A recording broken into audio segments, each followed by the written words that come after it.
कला दर्पण न्यूज। हुपरी नगर परिषदेसमोर उद्यापासून बेमुदत आमरण उपोषण, क्लंबिंग ई टेंडर रद्द करण्याची मागणी।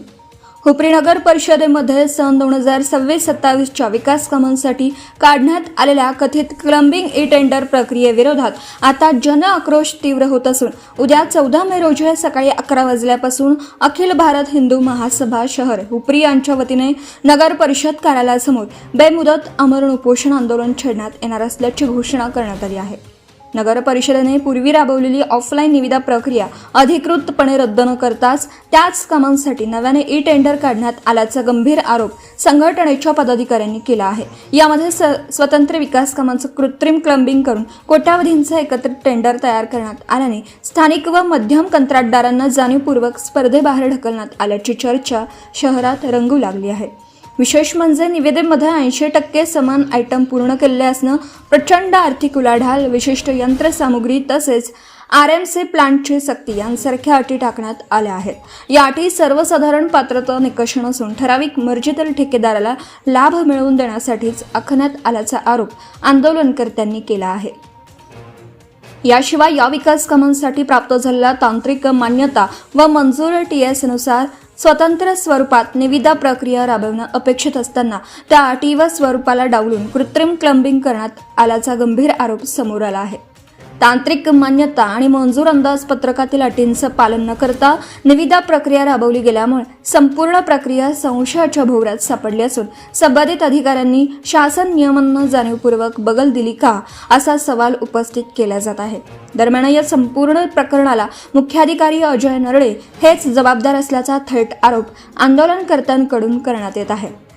निविदेमध्ये घालण्यात आलेल्या अनेक अटी या कोणताही स्पष्ट शासन निर्णय, अधिकृत मार्गदर्शक सूचना किंवा प्रचलित सार्वजनिक बांधकाम नियमांमध्ये नमूद नसताना मनमानी पद्धतीने समाविष्ट करण्यात आल्याचा आरोप आहे। मर्जीतील ठेकेदाराला काम मिळावं या हेतूनेच पात्रता निकष मुद्दाम कठीण करण्यात आले असून संपूर्ण निविदा प्रक्रिया ठरवून नियंत्रित करण्यात आल्याचा गंभीर संशय व्यक्त होत आहे। त्यामुळे या प्रकरणात मुख्याधिकाऱ्यांच्या भूमिकेची उच्चस्तरीय चौकशी करण्याची मागणी आता जोर धरू लागली आहे।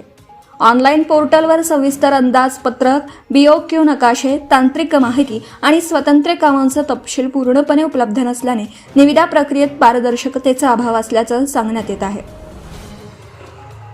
इन्फॉर्म्ड बिडिंग अशक्य होईल अशी परिस्थिती जाणीवपूर्वक निर्माण करण्यात आल्याचा आरोप तज्ज्ञांकडून व्यक्त होत आहे। निविदेतील लेखापरीक्षण अहवालात आक्षेप प्रलंबित असल्यास निविदेचा विचार होणार नाही ही अटही वादाच्या भोवऱ्यात सापडली आहे।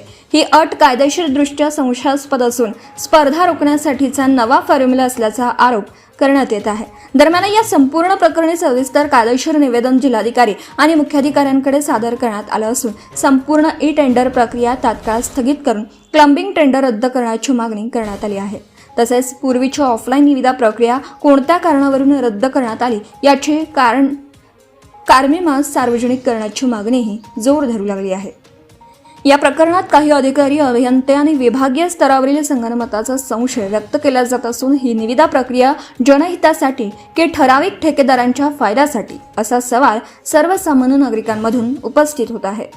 अखिल भारत हिंदू महासभेच्या पदाधिकाऱ्यांनी प्रशासनाला थेट इशारा देत सार्वजनिक निधीवर डल्ला मारणाऱ्या आणि निविदा प्रक्रियेत गैरप्रकार करणाऱ्यांना उघडे पाडल्याशिवाय आंदोलन मागे घेतलं जाणार नाही असा आक्रमक पवित्रा घेतला आहे।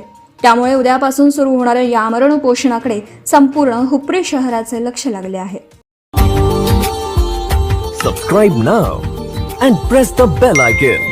Never miss an update.